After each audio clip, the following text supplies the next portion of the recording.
असंतुष्ट ମାନଙ୍କୁ କେମିତି ମନେଇକି ତାଙ୍କ ଦଳରେ ରଖିବେ ସେଇଠି ବି ଭାଳେଣି ପଡି ସେଇଠି ବି କିଛି କାର୍ଯ୍ୟକ୍ରମ କରୁଛନ୍ତି। ସେଟା ସାଂଗଠନିକ ନୁହଁ, କେବଳ ମରାମତି ସଂଗଠନ ଚାଲିଛି ଭାରତୀୟ ଜନତା ପାର୍ଟିର। ସେ ଦେଖିବେ ଆପଣ ତାଙ୍କର ବହୁତ ଖରାପ ହବ, ରେଜଲ୍ଟ ବହୁତ ଖରାପ ହବ। 2024 ମସିହା ଜୁନ 4 ତାରିଖ ଫଳାଫଳ ପ୍ରକାଶ ପାଇଲା।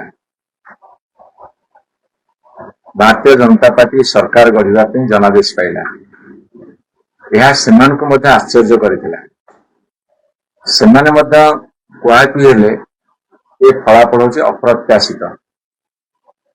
କିନ୍ତୁ 2 ବର୍ଷ ପୂର୍ତ୍ତି ପରେ ଯେତେବେଳେ ସେମାନେ ବାହାସ୍ଫୋଟ ମାରୁଛନ୍ତି, ସେମାନେ ଜାଣିବା ଦରକାର ଯେ ଜନସାଧାରଣ ପଶ୍ଚାତାପ କରୁଛନ୍ତି, ଦୁଃଖ ପ୍ରକାଶ କରୁଛନ୍ତି। କାହିଁକି ଏଭଳି ଗୋଟେ ଅପାରଗ ସରକାରକୁ ଆଣିଲେ ସେଇଥିପାଇଁ ମନସ୍ତାପ କରୁଛନ୍ତି। ଏ କଥାଟା ସେ ବୁଝିବା ଦରକାର। ଯଦି ବୁଝି ନଥିବେ ତାହେଲେ ସେମାନେ ଐତିହାସିକ ଭୁଲ କରୁଛନ୍ତି ବୋଲି ଭବିଷ୍ୟତରେ ପ୍ରମାଣିତ ହେବ।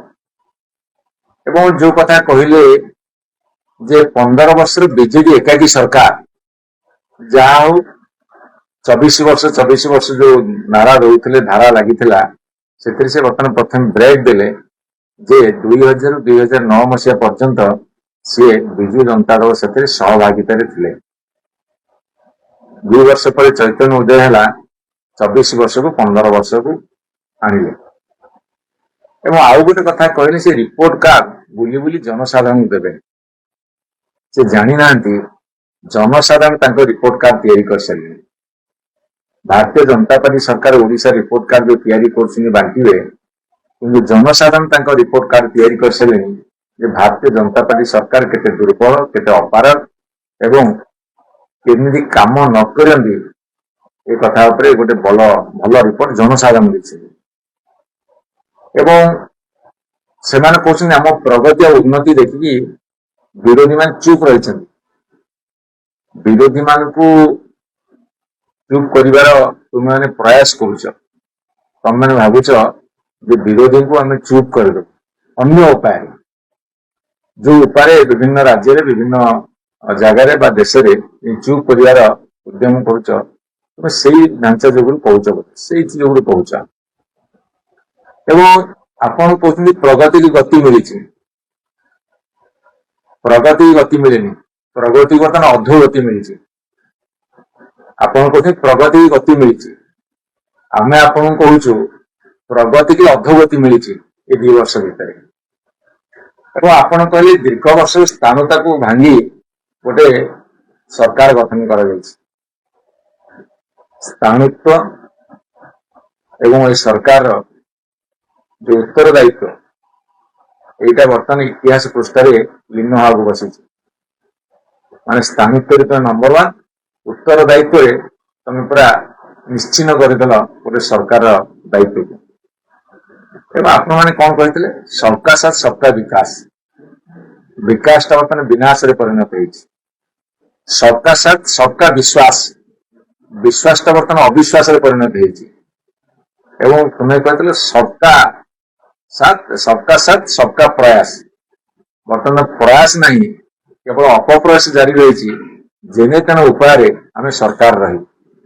ବିକାଶଟା ବିନାଶ ହେଇଛି, ଆପଣଙ୍କର ବିଶ୍ୱାସଟା ଅବିଶ୍ୱାସ ହେଇଛି, ପ୍ରୟାସଟା ବର୍ତ୍ତମାନ ହେଇଛି ଯେନେ ତେନେ ଉପାୟରେ ଆମେ ସରକାର ରହିବୁ। ଏବଂ ଆପଣମାନେ କହୁଛନ୍ତି ଡବଲ ଇଞ୍ଜିନ ସରକାର। ଡବଲ ଇଞ୍ଜିନ ସରକାରରେ ବର୍ତ୍ତମାନ ଡବଲ ଶୋଷଣ, ଡବଲ କଷଣ, ଅନେକ ଧର୍ଷଣ ଏବଂ କେବଳ ଭାଷଣ। 2 ବର୍ଷ ଭାରତୀୟ ଜନତା ପାର୍ଟି ସରକାର ଯୋଉ ଜିତିବାର 2 ବର୍ଷ ହେଲା, 12 ତାରିଖକୁ ତାଙ୍କର 2 ବର୍ଷ ପୂରିବ ସରକାରକୁ। ଆପଣ ମାନଙ୍କର ହେଲା ଡବଲ ଇଞ୍ଜିନ ସରକାର, ଡବଲ ଶୋଷଣ ଚାଲିଛି, ଅନେକ ଧର୍ଷଣ ହଉଛି, ଅନେକ କଷଣ ଲୋକ ଭୋଗୁଛନ୍ତି।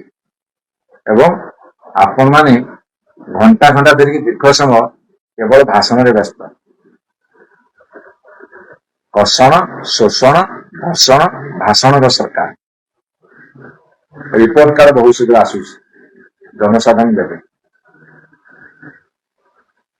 ବିଭିନ୍ନ କାର୍ଯ୍ୟକ୍ରମ କିଛି ହଉଛି କି 2 ବର୍ଷ ସରକାର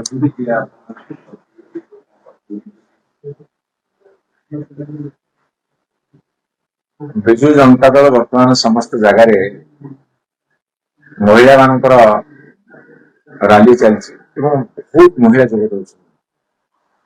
ନିରନ୍ତର ଭାବରେ ବିଜୁ ଜନତା ଦଳ ସଂଗଠନକୁ ଆଗକୁ ବଢାଉଛି ଏବଂ ଜନସାଧାରଣଙ୍କୁ ସାଥିରେ ନେଇ ଏ ସରକାର ଅପକର୍ମକୁ ତୀବ୍ର ବିରୋଧ କରୁଛି।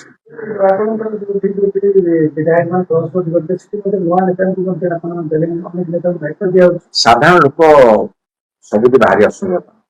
ସାଧାରଣ ଲୋକ ତୀବ୍ର ପ୍ରତିକ୍ରିୟା ପ୍ରକାଶ ପାଇଛି ଆଉ ତୀବ୍ର ପ୍ରତିକ୍ରିୟାଟା ବର୍ତ୍ତମାନ ପ୍ରତିବାଦ ରୂପ ଆଉ ଏ ପ୍ରତିବାଦ ରୂପ ଯଦି ଏଇଭଳି ଭାବେ ନବ ତାହେଲେ ଭାରତୀୟ ଜନତା ପାର୍ଟି ତାର ଫଳାଫଳ ଜରୁର ଭୋଗ କରିବ। ସରକାରଙ୍କ କହୁଛନ୍ତି ଯେ ଅନ୍ୟ ପ୍ରକାର ସଂଗଠନକୁ ନେଇକି ବିଜେପିର ସଂଗଠନ କାର୍ଯ୍ୟକ୍ରମ ଭିତରେ ଜାରି ହେଉଛି ତାକୁ କେମିତି କାଉଣ୍ଟର କରିବେ? କାରଣ ଆପଣଙ୍କର କିଛି ସୁରକ୍ଷା ନାହିଁ। ବର୍ତ୍ତମାନ ଜନସାଧାରଣ ଅସନ୍ତୁଷ୍ଟ ଏବଂ ଭାରତୀୟ ଜନତା ପାର୍ଟିର ବହୁ ପଦାଧିକାରୀ କର୍ମକର୍ତ୍ତା ତାଙ୍କ ସମର୍ଥକ ମାନେ ମଧ୍ୟ ଅସନ୍ତୁଷ୍ଟ ହେଲେଣି। ସେ ଅସନ୍ତୁଷ୍ଟ ମାନଙ୍କୁ କେମିତି ମନେଇକି ତାଙ୍କ ଦଳରେ ରଖିବେ ସେଇଥିପାଇଁ ଭାଳେଣି ପଡି ସେଇଥିପାଇଁ କିଛି କାର୍ଯ୍ୟକ୍ରମ କରୁଛନ୍ତି। ସେଟା ସାଙ୍ଗଠନିକ ନୁହଁ, କେବଳ ମରାମତି ସଂଗଠନ ଚାଲିଛି ଭାରତୀୟ ଜନତା ପାର୍ଟିର। ସେ ଦେଖିବେ ଆପଣ ତାଙ୍କର ବହୁତ ଖରାପ ହବ, ରେଜଲ୍ଟ ବହୁତ ଖରାପ ହବ। दर्शक बंधु जदि आम खबर भिडीओटी आपंक भल लगी थाए तेब आम चैनल को सब्सक्राइब फॉलो एवं लाइक करने बिल्कुल भी भूलु नहीं। हाँ दर्शक बंधु आपण अन्य बंधु मानक शेयर निहाती करंतु। धन्यवाद। नमस्कार।